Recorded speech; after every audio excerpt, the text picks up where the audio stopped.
মেয়েগুলার চরিত্রের কোনো পর্দা নেই। সেই মেয়েগুলা মাথায় কাপড় দিয়ে কি লাভ হবে? একজন মানুষ তার সামনে দিয়ে যাচ্ছে, একেবারে সাধু সাজার জন্য মাথার কাপড়টা এমনভাবে দিছে মনে হয় যে সে নেককার একজন বান্দি, কিন্তু তার ভিতরে অনেক সমস্যা আছে। কারণ কার ভিতরে সমস্যা আছে না নাই এগুলো সমাজের মানুষে জানে। কারণ আমরা সমাজে বসবাস করি, আমরা জানি কোন মহিলাটা কেমন, কার চলাফেরা, কার আচার আচরণ কেমন। সুতরাং মাথায় কাপড় না দিয়ে নিজের চরিত্র হেফাজত করুন, চরিত্রে পর্দা লাগানোর ব্যবস্থা করুন।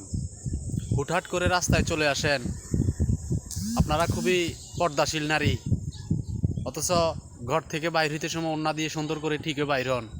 মসজিদের সামনে চলে আসেন, গায়ে কাপড় থাকে না, চরিত্রের পর্দা থাকে না, কার সামনে চলতেছেন। মসজিদ থেকে অসংখ্য মানুষ বাইর হইতেছে, আপনাদের সেই চিন্তাও নাই মাথায় যে পুরুষ মানুষের সামনে মহিলাদের আশাটা কতটা ভয়ঙ্কর, সেটা আপনাদের জানা নাই। শুধু জানেন মাথায় বুঝি ওড়না দিলেই বুঝি পর্দার হেফাজত হয়।